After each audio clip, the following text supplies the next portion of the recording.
Secretária Geral Adjunta da OTAN. O que são ameaças híbridas? Participe da discussão sobre a resposta da OTAN às ameaças híbridas na Cúpula da Juventude 2025. So, I would like to give the floor to our audience, and if you have any questions, please raise your hand so that we can send a microphone to you. Yeah, here we go. Let's start. Hello. Oh, sorry. Sorry. Hello, I'm from Georgia, and it's really politically, tense situation in my country. I want to thank all of you for organizing this event. It really means a lot to engage youth policymakers into all the democracy and what we all stand for. I have a question, since you mentioned about the hybrid threats. Hybrid warfare, including cyber attacks, disinformation, campaigns, and political interference, has become a key part of modern politics.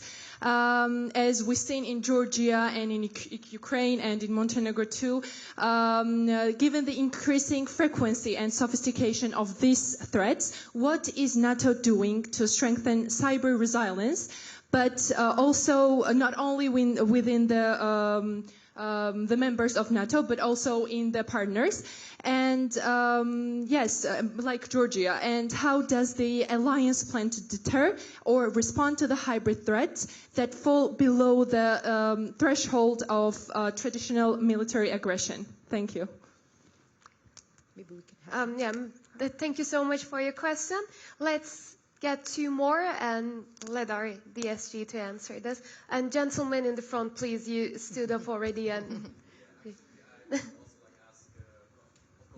yeah, you need the mic. Yes. Okay. Hello, everybody. My name is Joseph, and I'm also happy to be here at this conference. It's my first time here, and I really, when I look around me, I already met one of really amazing young people who are really inspired to be leaders of the future. And now with the political steam happening more frequently, and it's accelerating the day we go, I think it's really important to actually tell people more about politics, what's happening in another country. For example, I'm from Slovakia, and every day we are hearing about the lost life of Ukrainian soldiers and many also other soldiers. They're one of the bravest people in the world. They're protecting democracy right at the door to Russia. So we should not really ignore this. And now in the modern times, when somebody asks you a question about war, how would you think a war is waging? Like, what does the war look like? They will imagine like World War I, the trenches, maybe the bombardment tactics of World War II, the Blitz and everything. But now in this modern age, I think the misinformation warfare or the psychological warfare is one of the greatest strengths of Russia. That's why I wanted to ask, what's the NATO standpoint on this topic? How can we ensure that not only we are not losing the lives on the front, but also the right and healthy mindsets within our country? Right now we can see like a really big political presence about like movement of like leave NATO, like Slovakia should leave NATO and Europe. And me personally, when I see one of my fellow friends even like saying that the NATO is bad, I just don't know what to say. And sometimes one voice is not enough. I can tell, I can like ask them a question, compare, but sometimes you need like a bigger authority to set the motion of this forward thinking. So my question once again is, what's the NATO standpoint on this topic? Thank you very much. Thank you. And before we conclude the third and last question of this round, thank you. It was a great question. But in order to expand our chance and time with Ms. Deputy Secretary General, let's try to keep the questions a bit short and brief. So I'd really appreciate it.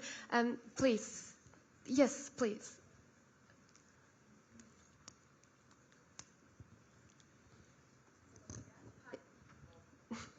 Hello again. Yes. Hi everyone. Glad to be here. So my question is, like for example, my country now is like for 2 months they cannot form a government. So my question is, can you tell us some signs of, not signs, but some uncommon security threats that are not just the ones we Googled when it comes to security? Maybe some things that kind of are linked to security but sometimes we miss those points. For example, that might be one of them. Thank you.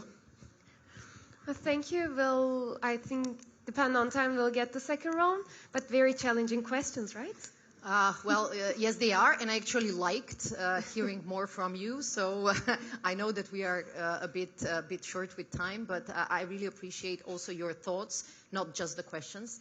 And let me start with a bit with Ukraine, and thank you for raising this up. I do believe that what happens in Ukraine will affect our security as a whole.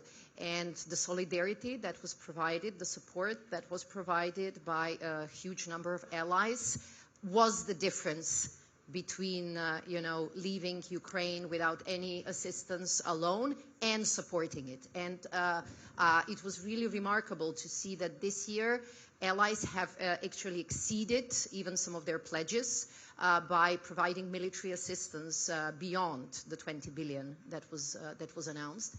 And this is a remarkable signal that we are serious. And all of the allies have made it clear that their support to Ukraine is not something that they envisage for just this year, the first 3 months, the 6 months. It is long-term. And by doing this, we are developing and supporting the Ukrainian defense forces, but we are clearly also creating an additional deterrence and defense for our alliance as well. And of course, the alliance is as good as it is adaptable, and you said this initially. You could say that the war in the trenches is the war of the past. Actually, what we have seen in Ukraine is that war comes in all forms, and you have to be prepared for everything. You have to be prepared for the trenches, but you have to be really prepared for the drones. You have to be prepared for the different hybrid attacks. We have seen a lot of sabotage throughout the alliance. We have seen attacks to critical infrastructure, especially undersea infrastructure in the north, in the Baltic Sea. And our strength is the adaptability, our strength is unity, our strength is the solidarity among us. So, for example, when I think Montenegro was the first country who actually got the support from the hybrid support team from NATO when they dealt with the attack. And we have offered, and several allies have already seized it. But of course, on hybrid and in supporting partners, there is always more you can do because technology is changing, because our vulnerabilities are changing. And this is actually where the knowledge of younger generation comes as extremely important. Because, the things that we consider to be very complicated for you, they're a piece of cake.